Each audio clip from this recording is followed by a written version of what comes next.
Todo lo que nos llega ya es IA, todo. De gente que nos dice, bueno, lo que estáis contando es exagerado. Y digo, no sé, no tiene ni puta idea. No ha llegado el primero, ha llegado tarde, eso suele ser habitual, pero además cuando ha llegado mal. Te puedes ganar la vida siendo creador de contenido. Creador de contenido de los malos, sería muy fácil hablarte de un producto que no estás probando. Yo lo que quiero es que me tienda la ropa. Bueno, eso Y que me la recoja, joder. ¿Es IA o simplemente es que le han puesto la etiqueta para venderlo mejor? Para mí mi dispositivo es simplemente un lugar donde yo hablo con la máquina. La IA nos va a reemplazar porque mañana, incluso ya hoy, es muy fácil crear un avatar con IA. ¿Hay algo que realmente digas, joder, esto no me lo voy a plantear en la vida y realmente es algo súper útil que ya utilizo en mi día a día? Oye, tú puedes empezar a crear contenido con el móvil y debes de hacerlo así si quieres. Pero llega un punto en el que si te quieres profesionalizar tienes que ir un paso más allá.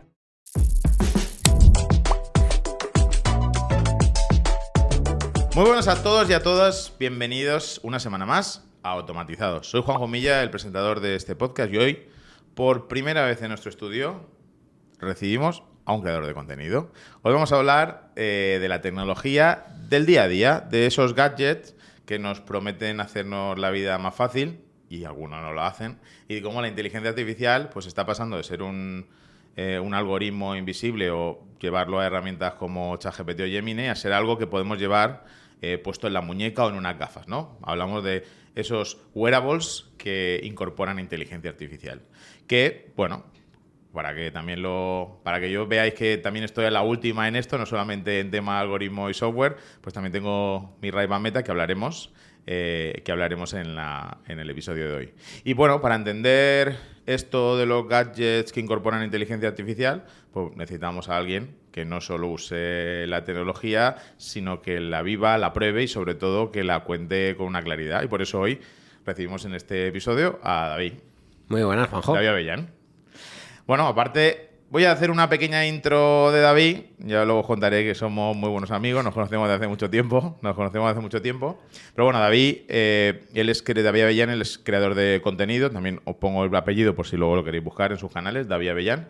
Y bueno, él mismo se presenta en redes sociales como un apasionado de la tecnología y amante de Apple. Va a ser muy pro Apple, ¿vale? Tampoco nos hemos metido en este podcast con Apple Intelligence, nos hemos metido con la IA de Apple y tengo que decir también en confianza que el movimiento de Apple ha sido poner al director de hardware como CEO. Por tanto, ya sabemos que Apple va a seguir apostando por el hardware y veremos qué hace con el software. Pero bueno, Apple es la debilidad de David.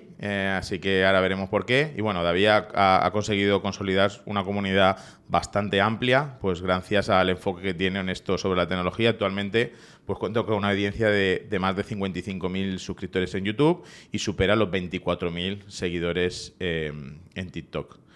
Así que bueno, yo diría que, ya que también lo sigo como buen amigo y como amante de tecnología, diría que bueno, que el trabajo que hace pues destaca porque su estilo se aleja un poco de un análisis tan técnico y tan frío, que también sabéis que igual que en la IA podéis encontrar también mucho hype a la hora de contar tecnología. Y él se centra pues mucho en la experiencia que ha tenido utilizando esa herramienta con una narrativa muy cercana y con una edición muy cuidada. Así que nada, por darle más entrada y por hablar de... Hoy vamos a hablar de gadgets, también vamos a preguntar un poco a un creador de contenido cómo utilizar la IA en su día a día. Hablaremos de Apple, por supuesto, o sea que vamos a hablar de muchísimas cosas. Casi nada, qué pedazo de intro, madre mía. ¿Qué te parece? Muy bien, un youtuber aquí por primera vez. No sabía que era el primer creador YouTuber de contenido, ¿no? Porque youtuber es como tomar Danone cuando tomas yogur, ¿no? Correcto. Lo solemos decir como creador de contenido porque al final no nos basamos en una única plataforma como puede ser YouTube, aunque obviamente es la que más exposición nos da. Pero sí, efectivamente creamos contenido. Lo has dicho también muy bien en la intro, en TikTok, Instagram, donde se presta. De hecho, yo tengo que decirte, nosotros subimos la plataforma a todas las plataformas. Pero a mí TikTok me gusta porque es donde están los haters. Yo siempre comento mucho los haters, como para mí es novedad, es donde encuentro... Ojo, si ya tenéis haters es que estáis haciendo un muy buen trabajo. Viralizamos hace poco... Viralizamos. Tuvimos más visualizaciones de lo normal en un vídeo y siempre hay comentarios de gente que nos dice, bueno, lo que estáis contando es exagerado. Y digo, no sé, no tiene ni puta idea. O sea, si me escuchas y realmente no ves sobre el ring, no tienes ni puta idea. de lo que estamos hablando, pero efectivamente sí. Son básicos y necesarios los haters para poder funcionar. Si no tienes haters, tienes que hacértelo mirar. Es como que algo estás haciendo mal. Sí, yo creo que está de lujo. Está de lujo.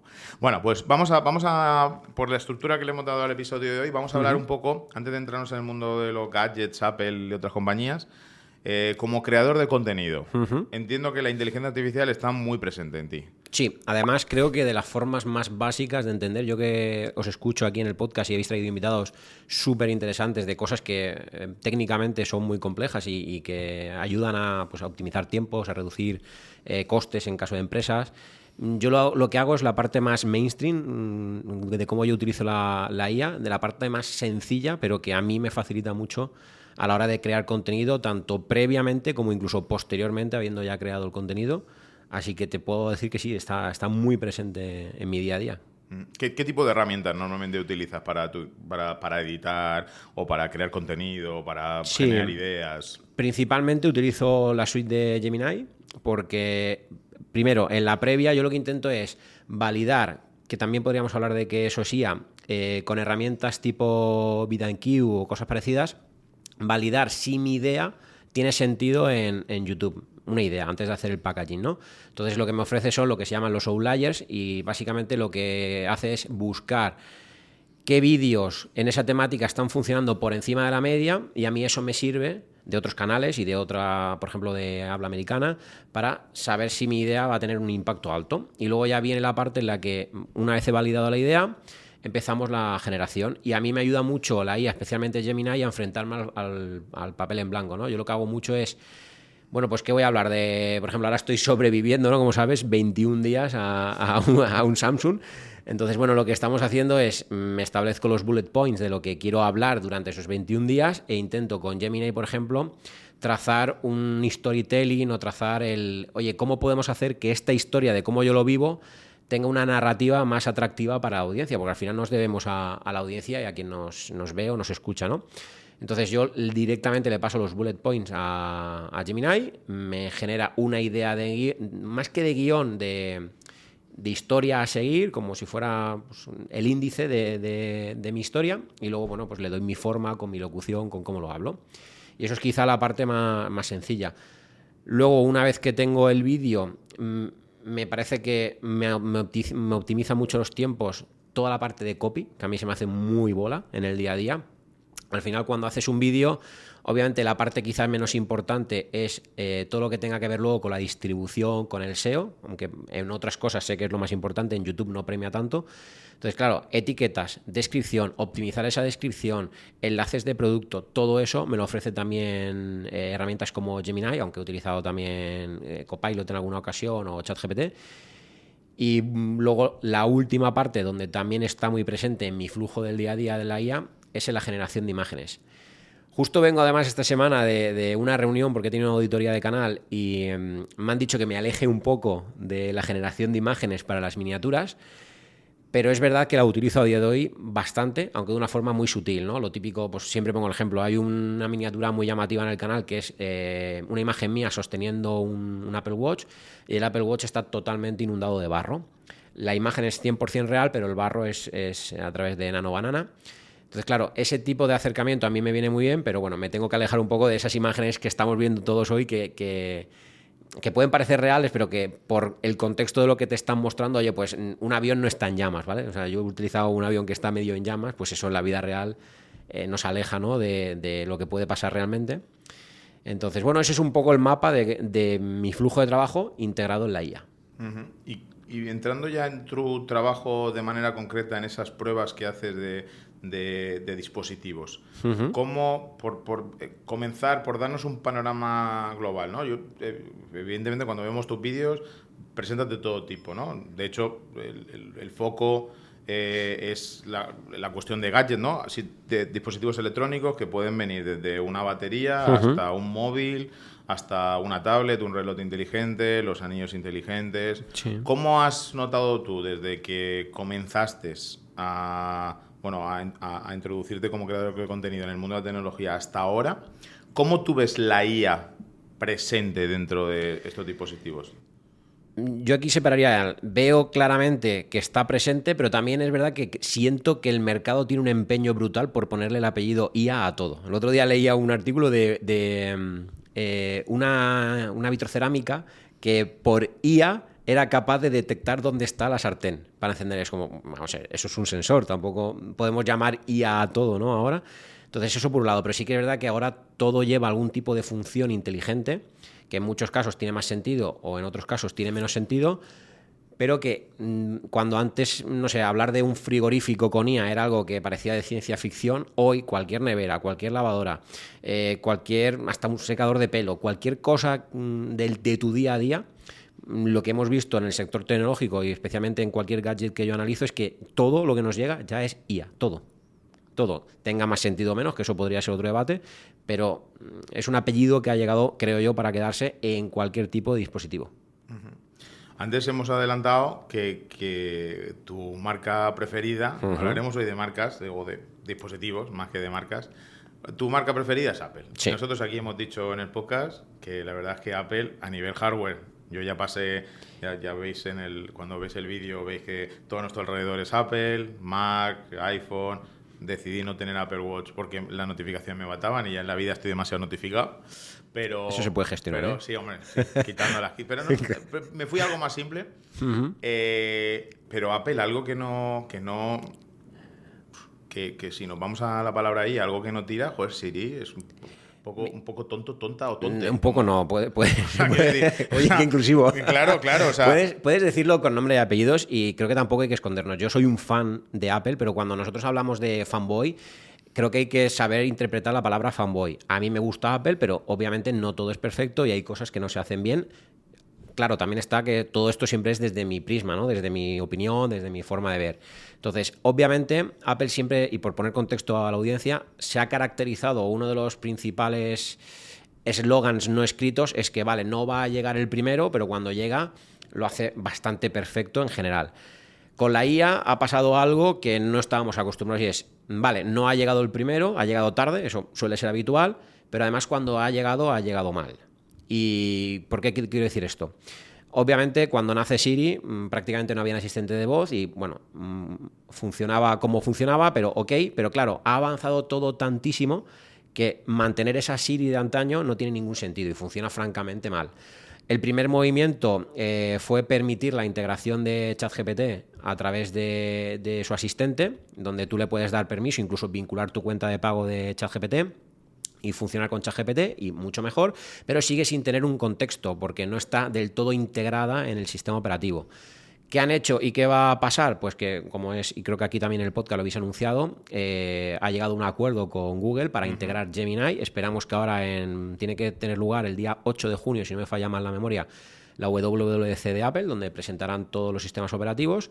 Entonces, veremos ahí si ya hay una muestra real de qué vamos a poder hacer. A mí el paso me parece lógico, en el sentido de no soy capaz de llegar con un producto mínimo viable que funcione bien, me voy a uno de mis aliados, porque en otras cosas, por ejemplo, en el navegador, pues tienen ya acuerdo entre Google y Apple, que no tenemos tampoco que llevar las manos a la cabeza, que es una práctica que puede ser habitual, y yo creo que es la acertada. No lo han conseguido. Ha faltado, bajo mi punto de vista, veremos si pasa en esta WWDC que te digo, pedir perdón, porque nos han presentado cosas que íbamos a poder hacer y que no han llegado, y ha pasado ya 1 año y medio. Entonces falta esa parte de pedir perdón, pero en cualquier caso creo que el movimiento que ha venido es lógico y que va a funcionar bien. Y por aclarar, creo que no es una cuestión de que solo se hayan centrado en hardware, creo que en software para mí tienen de lo mejor que hay en el mercado a nivel de experiencia de usuario. No digo que sea el más óptimo para según qué tareas, pero en general para el mainstream o incluso para el público profesional avanzado, podemos decir, el sistema operativo es una maravilla en todos los sentidos. Pero concretamente con la IA, todo lo contrario de lo que acabamos de explicar, que han llegado tarde y muy mal. Luego hay otros movimientos que también ha hecho, Apple ha hecho muchos movimientos muy buenos, que fue el inventor del iPhone y eso cambió radicalmente el panorama de los smartphones, pero por meterme en otros movimientos que también están más cercanos a día de hoy, hemos introducido la parte de la Ray-Ban Meta, que yo tengo unas, ¿no? y que las suelo utilizar, y Apple también ya hizo un movimiento, no con la Ray-Ban Meta, pero hizo un movimiento con sus gafas. Eso es. Que tampoco tenemos muy claro dónde está. Aquí en España no está. Aquí en España no está. O sea, aquí en España no está. Sin embargo, Francia, lo más próximo de la Unión Europea. Y sin embargo, tú ves que la Ray-Ban, el otro día estaba en una óptica y preguntaba, y me dicen que la demanda está creciendo. O sea, una gafa con un tamaño razonable, que es como una gafa normal, sí, que introduce la tecnología de Meta, la IA de Meta, y que se integra con las soluciones de Meta. Yo creo que ahí tampoco estamos todavía en la multiintegración de todo, pero sí, Apple también hizo un movimiento para intentar llevar ese wearable al mercado, pero tampoco, ¿no? Ahí también se quedó... Claro, yo lo que creo que hay que separar hay dos cosas. El futuro y lo que lo va a petar es el enfoque tipo Ray-Ban Meta, es decir, unas gafas de realidad mixta o realidad aumentada, pero más tirando a mixto. Y sin embargo, el visor de Apple, porque realmente es como un visor o un ordenador de computación, es muy de entorno virtual. Un entorno, o sea, vale, puedes ver la realidad, puedes no desconectarte de la realidad, pero no deja de ser un entorno virtual total. Entonces creo que es muy diferente. Yo no veo a nadie que tenga sentido que vaya por la calle con el visor de Apple, con el Apple Vision Pro. Más allá de pues, en metro, en un avión, que puede tener mucho sentido, todo eso sí, porque lo enfoco mucho a entretenimiento y productividad. Pero cuando queremos ir de verdad a el día a día de una persona que pueda interactuar con la IA mediante voz, mediante imagen, simplemente, oye, estar delante de un plato de comida y que sin que sea invasivo te esté contando las calorías o te esté diciendo, oye, cuidado que eres alérgico a ese producto porque tenga tu contexto, eso está mucho más cerca de pasar con una Ray-Ban Meta que con el Apple Vision Pro como tal. No obstante, hay mucho rumor, y parece que va a ser así, de que Apple siempre ha ido trabajando en dos líneas de producto. Uno que es el Apple Vision Pro que hoy conocemos, y otra línea de producto que no sabemos qué nombre oficial tendrá, porque no dejan de ser rumores, pero que va en línea con unas una Ray-Ban Meta. Y ahí sí que está el futuro. Cuando hablo de futuro, que se entienda bien, me refiero para ti y para mí cuando vas por la calle como persona normal y para tu día a día de una forma no invasiva. Creo que lo otro tiene otro contexto. Pues oye, tú quieres teletrabajar con un monitor de 60 pulgadas, pues te puedes poner el Apple Vision Pro. Tú quieres ver una película como si tuvieras una sala de cine de más de 100 pulgadas, te pones el Apple Vision Pro.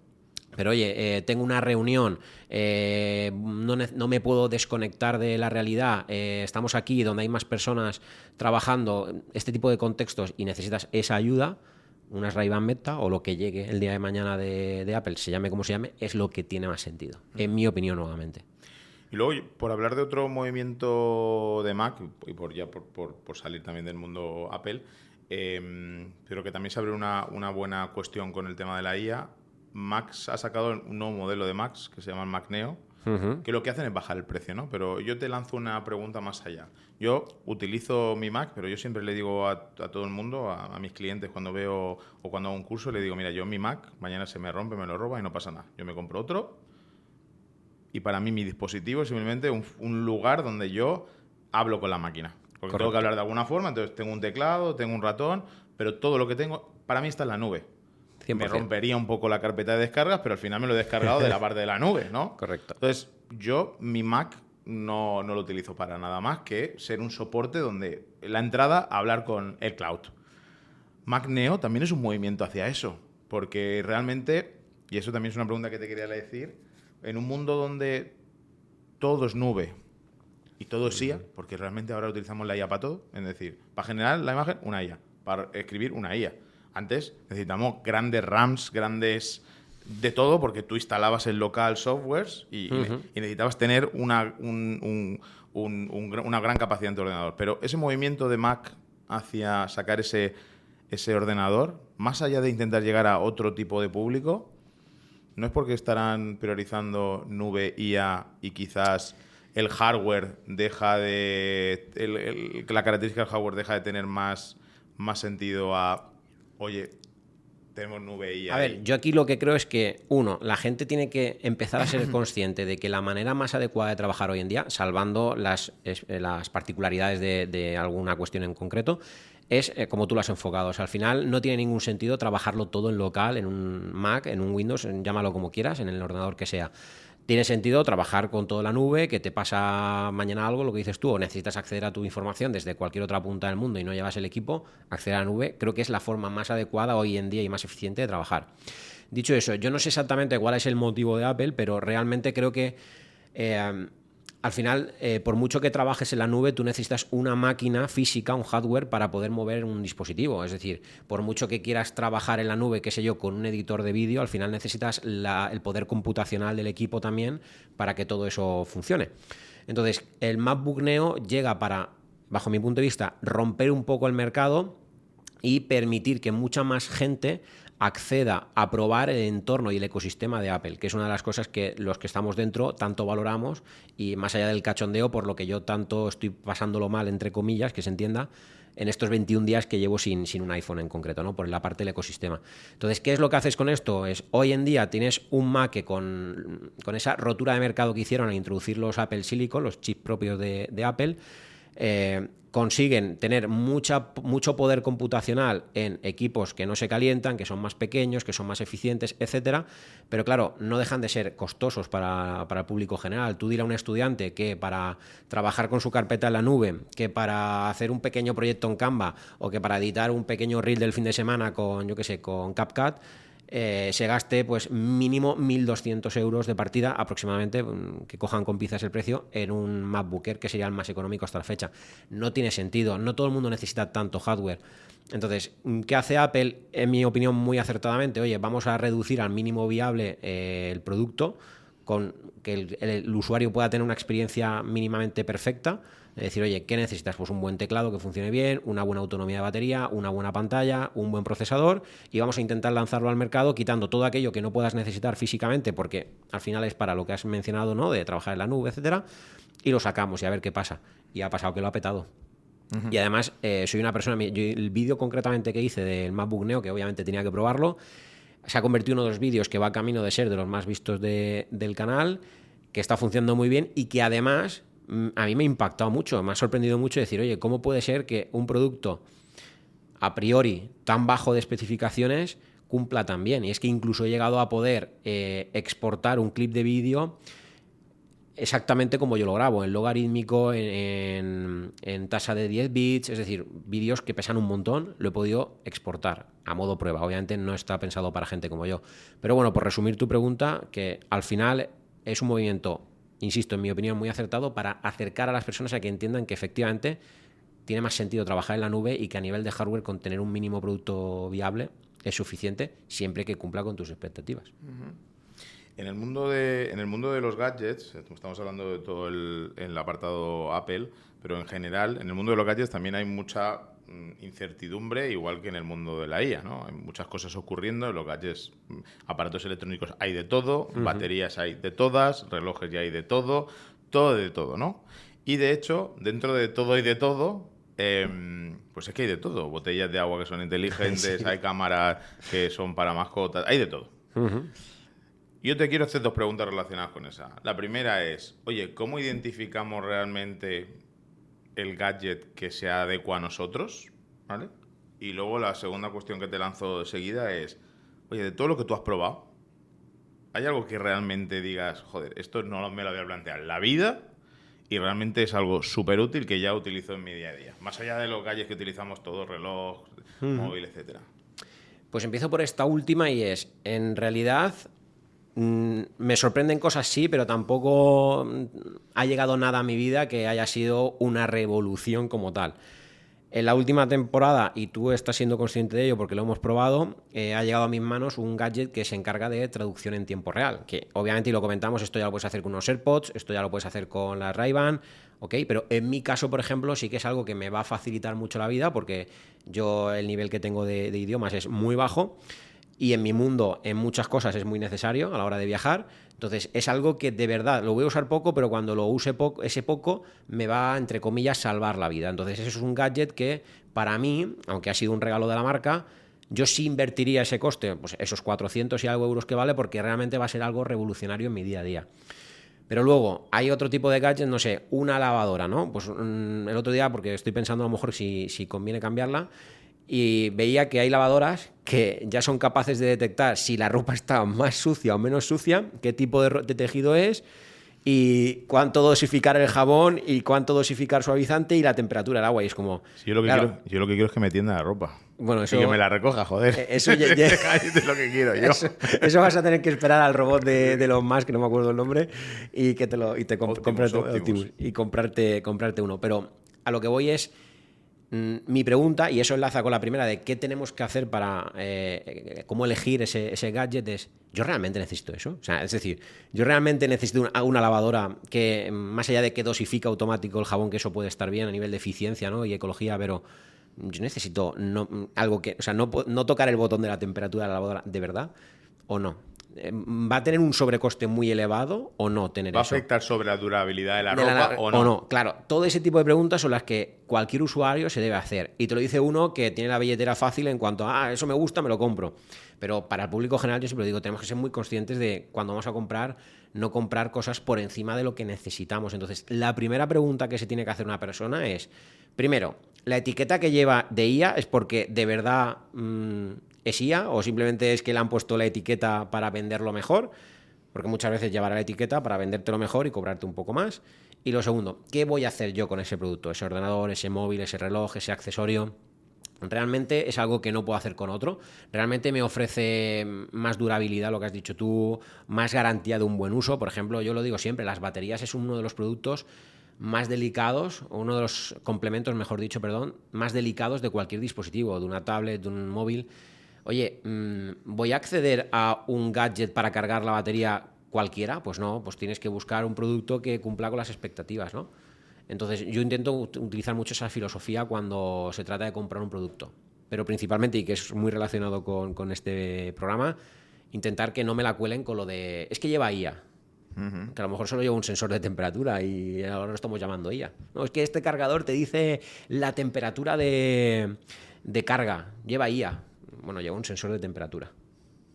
Pues cuando tú te vas a internet a intentar resolver estas cuestiones más allá del sentido común de, oye, ¿para qué lo necesito? Cuando te vas a internet a identificar, bueno, personas como tú, creadores de contenido, blogs, cualquier tipo, tú vas, ahora iremos más a la IA incluso, pero cuando tú vas, encuentras mucha información, ¿no? Encuentras mucha información de muchos artículos de mucho tipo. Tú como creador de contenido, ¿qué nos dirías a una persona como yo, una persona normal que esté intentando ir a YouTube para entender un poco la realidad, ¿no? Porque un poco buscas la certeza de alguien que te lo esté contando. ¿Cómo podemos discernir el vendedor de humos que hay en todas las profesiones del no vendedor de humos? Mira, esto es muy complicado. Yo siempre intento, por ejemplo, por llevármelo a lo personal, cuando hago un vídeo, intentar probarlo de verdad. Es decir, para un creador de contenido, de los malos, sería muy fácil hablarte de un producto que no estás probando. Un producto que, y a mí me ha pasado, que te llega una marca X y te dice, no, tienes que decir esto de mi producto. Yo hasta el momento no he hecho esto jamás, incluso he rechazado colaboraciones pagadas porque era un poco impositivo de lo que tenía que decir. Entonces, a nivel de espectador es muy complicado. Hoy todos recurrimos directamente a redes sociales, TikTok, Instagram, YouTube sigue siendo una fuente de búsqueda de información muy grande y es muy fácil encontrar información en formato vídeo de, no sé, del ratón que me quiero comprar. Entonces, yo lo que le diré a la gente es, oye, en ese vídeo que estás viendo, intenta ver si de verdad lo está usando o te lo está enseñando. Es decir, si tú estás viendo... Mira, te pongo el ejemplo, ¿no? El otro día hablaba contigo y estábamos probando cómo funciona la traducción de sus auriculares. ¿Yo qué hice? Oye, me vine aquí, lo probé, aunque ya lo había probado previamente con Raquel en el sofá, a ver cómo funcionaba. Ya solo quedaba mostrarlo, verlo cómo funciona. ¿Y qué hacíamos? Oye, poníamos el auricular al lado el micrófono al lado del auricular para que la gente vea que realmente te está traduciendo. Eso es un contenido en el que tú estás viendo explícitamente cómo está funcionando el producto.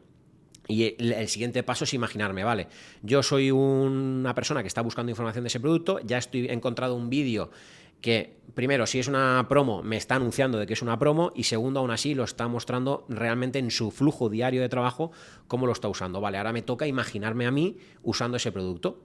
¿Tiene sentido? ¿Es una imaginación que de verdad, oye, pues sí, pues resulta que, mira, yo me imagino porque viajo todos los años 3 veces, me voy a IFA Berlín, me voy a no sé qué, pues mira, aquí me imagino usándolo de esta forma. Vale, ¿tiene sentido entonces hacer la inversión? Sí, no, hay que valorarlo. Pero serían como las pautas, ¿no? Primero, documéntate si puede ser, no con un solo creador de contenido. Oye, busca, no sé, por hablar del mismo producto, el ejemplo, oye, si estás buscando ese tipo de auriculares de traducción, búscalo en YouTube, búscalo en TikTok, o busca en YouTube de varios creadores de contenido, incluso de hablas distintas, habla inglesa o habla hispana, a ver si coinciden, si no coinciden, si te lo muestran de una forma parecida. Y luego, segundo paso, imagínatelo, y tercer paso, pues ya valora la compra. ¿Cómo están cambiando cuando cuando vamos a YouTube u otras plataformas a ver contenido para, bueno, por interés o por necesidad, ¿no? Porque vas a comprarte algún gadget específico, etcétera? ¿Cómo está cambiando la orientación? ¿Cómo está cambiando lo que espera el público respecto a tus vídeos desde que empezaste hasta ahora? ¿Están demandando que utilicen más inteligencia artificial a la hora de hacer el vídeo? ¿Están demandando que no utilices inteligencia artificial? ¿Qué tipo de contenido espera tu público? Bueno, esto es muy, muy amplio porque al final, bueno, para empezar, cuando hablamos de público o de comunidad, cada vez menos tiene importancia, entiéndase, que no se malinterprete, por favor, el sentido del número, el numerito de suscriptores que tienes. ¿Por qué pasa esto en YouTube? Porque es un motor de búsqueda. Al final a ti te van a encontrar, si has hecho un contenido de Tesla, que es en mi caso también, o un contenido de iPhone. Oye, el que está buscando iPhone 17 Pro Max puede dar contigo, y el que está buscando Tesla Model S Plate puede dar contigo si has hecho un vídeo, ¿no? Entonces, obviamente la comunidad es crucial, y generar comunidad también, pero al final la gente te busca por el contenido. Por eso tan importante es la view, ¿no? Entonces, perdona, ¿qué me preguntabas? Que se me ha ido. No, te preguntaba qué busca la gente cuando os buscan en Entonces, tú al final lo que buscas es validar una idea, ¿no? Como tu idea, ¿cuál es? Comprar un producto o usar un software o lo que sea, ¿no? Entonces, o ver cómo se usa ChatGPT, todo ese tipo, lo que busca es validar la idea. Pero yo entiendo que también la gente te busca porque toda la semana ve tus vídeos, ¿no? Independientemente de que... Depende mucho del tipo de contenido. Por ejemplo, creadores de contenido que hacen contenido sobre blog, es muy común esa reflexión, ¿no? Es decir, oye, al final quieres ver la vida imaginaros que yo soy más tipo blog o entretenimiento, voy buscando la vida de David Avellán en YouTube para ver, pues, con quién he ido a cenar este fin de semana, dónde va, qué hace, cómo lo hace. Pero cuando hablas de un contenido más divulgativo de información, como puede ser lo mío, que está más próximo a eso, al final la gente recurre más a mí por el iPhone 17 Pro que por David Avellán. Que también luego, obviamente, y lo hablaba con esta auditoría, luego existe ese abanico de personas que ven tus vídeos porque te siguen a ti y quieren saber tu opinión sobre los productos, aunque no le interese ese producto en concreto, que eso también lo hay. Pero la mayoría, bueno, de hecho el dato, si no lo tengo en el móvil, el dato es el 92%, si no recuerdo mal, recurren al canal por el producto en cuestión del que estás hablando, producto, software, entiéndase, ¿vale? Y no tanto por mí. Entonces, al final es un poco eso. La gente busca, en mi caso, validar la idea de compra. Y con respecto a, me preguntabas también si la gente espera que use más o use menos la IA. Lo hablábamos y lo veíamos con datos también de auditoría. Cuando hacemos, por ejemplo, miniaturas muy exageradas con IA, generan una peor conversión en clics, en tiempo de reproducción, en tasa de abandono, en retención. Está habiendo una corriente, hay un rechazo a yo no sé si lo llamaría algo tan claro que esté hecho por IA. Sí, al menos en mi caso con datos, y lo puedo enseñar, sí, al menos en las miniaturas. Pero esto también tiene mucho sentido. Al final, el otro día no sé dónde me preguntaban que si creo que como creador de contenido la IA nos va a reemplazar, porque mañana, incluso ya hoy, es muy fácil crear un avatar con IA que haga una review del producto. Oye, le pasas la descripción en el prompt del avatar que quieres, le pasas el PDF con las especificaciones del producto, con los tipos de uso que quiere que haga, o una experiencia parecida, y que te monte un vídeo. Y aunque ya, o sea, hoy en día es muy fácil identificar visualmente que está hecho por IA, esto es una realidad que puede pasar y que pasará y que ya lo estamos viendo. Pero yo tengo la teoría también de que la IA... o sea, a ver cómo explico. Cuando tú eres una persona que va a ver un vídeo para entretenerte o para aprender información, tío, es que somos humanos. O sea, yo quiero que me lo cuente Juanjo. Aunque los recursos los hayas generado con IA, aunque el micrófono lo pongas a modo de decoración con IA, pero quiero ver a Juanjo contándome esa idea, ¿no? Porque, pues al final, yo qué sé, somos humanos y nos gusta entre nosotros. Entonces yo tengo esa sensación con el dato que te decía de las miniaturas, que al final, si está muy exagerada con IA, ya es como, vale, parece que no me lo va a contar David. ¿sabes? Parece que está hecho con IA y bueno, es que en datos, en mi caso en concreto, si es muy exagerado, genera rechazo. No tiene el mismo nivel de conversión. Exacto, tal cual. Ni de retención, ni de clics, nada. Oye, ¿y esto de ser creador de contenido, te puedes ganar la vida siendo creador de contenido? ¿Cómo funciona esto? Pues con mucho trabajo. Te lo puedo asegurar. Pues a ver, ¿te puedes ganar la vida? Sí, yo, bueno, y lo digo porque públicamente subí vídeo de ello y entonces, pues oye, está ahí. Pero yo el año pasado cerré ya con un salario mínimo interprofesional aquí en España. Entonces, te puedes ganar la vida sí, pero requiere mucho trabajo. El que se meta a crear contenido porque piense que el día 1 va a poder facturar y tener un sueldo, está hiper equivocado. O es ese al que, por llevarlo a un símil, le acaba de tocar la lotería, por bien porque tiene un talento nato, el packaging es perfecto, ha caído en el momento exacto y en el lugar idóneo con la temática o el público objetivo al que va dirigido. ¿Poder pasar? Puede pasar y los hay casos. Pero lo normal es que sea un pico pala y mucho trabajo de fondo. O sea, es decir, yo para facturar ese salario mínimo interprofesional el año pasado llevo desde el verano del 2020, pospandemia, que parece que fue ayer, pero ha pasado ya una temporada, subiendo vídeos sistemáticamente semana tras semana sin fallar. Un vídeo al menos a la semana, con mucha constancia. Entonces, bueno, pues requiere mucho trabajo. Mucho. Y mucha preparación y validar las ideas, invertir mucho dinero también, porque es cierto y la primera recomendación siempre lo hacemos es, oye, tú puedes empezar a crear contenido con el móvil y debes de hacerlo así si quieres, pero llega un punto en el que si te quieres profesionalizar tienes que ir un paso más allá. Ojo, todo salvando a la distancia de qué tipo de contenido quieras hacer, ¿vale? Esto también es importante destacarlo. Pero, al menos en mi opinión, llega un punto en el que tienes que avanzar a una propia cámara, un micrófono. No sé, la cámara pongo siempre el mismo ejemplo. ¿Empezar a grabar con el iPhone está bien? Sí, pero si por ejemplo yo me las vi, iba a decir la palabrota, pero me las vi muy fastidiado cuando empecé, porque cuando haces un contenido de iPhone y te grabas con el iPhone, ¿cómo lo haces? Necesitas algo para grabar el propio producto, el propio iPhone, ¿sabes? No puedes estar grabándolo si lo tienes en una mano y con qué grabas, ¿no? Entonces ahí es donde tiene sentido empezar a invertir. Entonces vengo a decir esto porque también llega un punto en el que tienes que invertir dinero.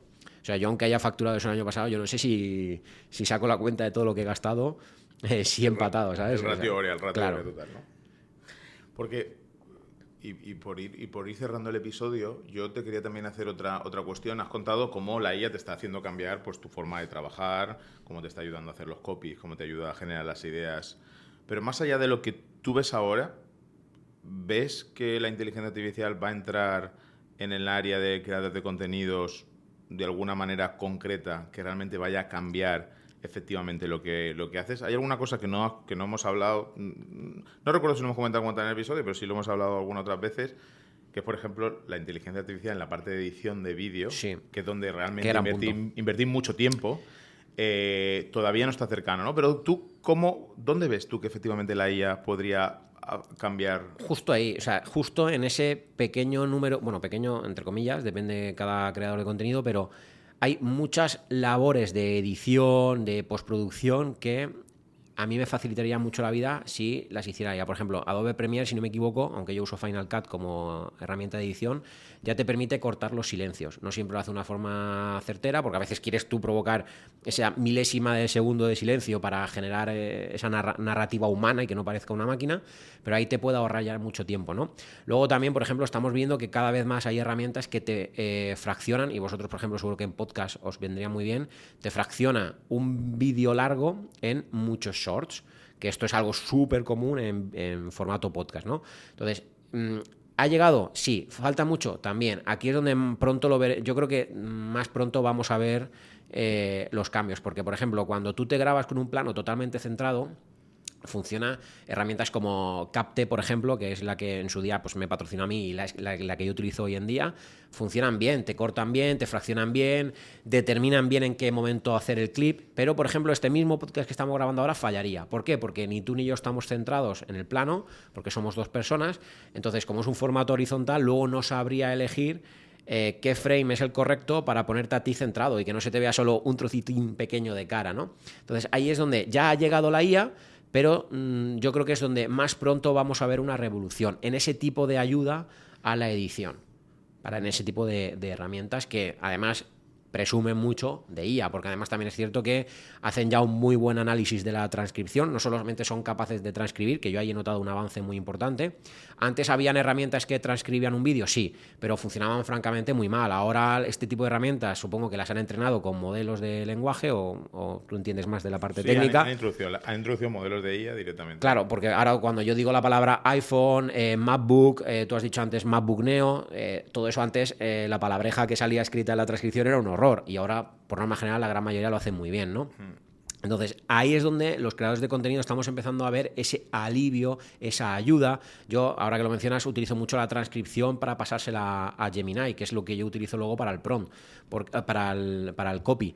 Antes o lo hacía a mano o le decía, venga, para este tipo de vídeo, esta idea que hemos hecho, dame el copy, la descripción. Y ahora no, ahora lo que hago es, oye, basándote exclusivamente, no te inventes nada, básate solamente en mi transcripción, genérame pues, título, miniatura, título, descripción, etiquetas, los bullet points del capítulo, porque se pueden capitular los vídeos de YouTube. Entonces, bueno, ahí ha habido un avance importante en IA. Y ya por acabar, antes nos has dicho esos auriculares que traducen, pero danos otra recomendación, danos un gadget que esté a la última en tecnología y que probablemente no hayamos probado y que nos digas... Ostras, un gadget que esté a la última en tecnología... Y que no hayamos probado y que digas, nos podría venir muy bien. Vale, pues... que nos podría venir muy bien, wow. Oye, pues yo te voy a tirar la caña porque las he probado 2 veces, contando la última que me las dejaste tú, pero te voy a tirar la caña porque yo creo que todo el mundo tiene que probar el concepto de Ray-Ban Meta y lo que puede llegar a ser. No tanto por gafa de sol, sino por... Yo de verdad que veo mucho futuro en me siento a comer, la IA tiene mi contexto de decir, oye, soy una persona alérgica, no sé, al gluten y llevo las gafas puestas, de repente me plantan delante un plato de comida porque estoy con un cliente en un restaurante y que de una forma no invasiva, sin que nadie más se entere, me esté diciendo, oye, David, cuidado que delante tienes un plato que puede llevar gluten, ¿no? O de repente, sin que tenga que pedirle que active nada, oye, te empieza a hablar una persona en inglés que inmediatamente te traduzca si no entiendes inglés. Ese tipo de contexto, que lo empezamos a ver ya en los dispositivos móviles, creo que es lo que va a llegar y mi recomendación, que era lo que me lanzabas, pues va por ahí, por intentar probar este tipo de gafas. No tanto el Apple Vision Pro, que oye, si tenéis oportunidad alguien de probarlo, dicen, porque yo todavía no lo he probado, estoy virgen en ese sentido, dicen que es una auténtica maravilla y que lo dice me lo creo, pero una Ray-Ban Meta está a disposición de cualquier persona prácticamente y invito a la gente a que lo pruebe, que es una experiencia muy chula. Pues muy bien, David, muchas gracias y hasta aquí llegamos a esta entrevista de hoy. Espero que te has sentido cómodo, hemos aprendido algo más de gadgets, hemos hablado de Apple. Y bueno, a todos vosotros, si queréis que hablemos de algún otro tema que no estemos tratando, nos lo decís por comentarios, nos lo decís en nuestras redes sociales, en Instagram, en TikTok, os seguimos a través de las redes sociales y por supuesto podéis ver cada martes cada uno de los episodios que hacemos en Automatizados, en Spotify, en Apple Podcast, en Podimo y también en nuestro canal de YouTube. Me despido, como cada martes, también os animo a que sigáis a David Avellán en sus redes, en YouTube, en TikTok, en todas las redes que tiene, en Instagram, en todas. Pero y sobre todo que la gente vaya a Podimo, a donde te estén escuchando y que marquen ahí las 5 estrellitas y dejen una reseña, que eso que sea buena o mala, pero que poner 5 y luego me criticáis. Eso es. ¿Vale? Nos criticáis a los que hacemos el podcast. Nos vemos cada martes, así que nos vemos la semana que viene. Fuerte abrazo. Chao, chao.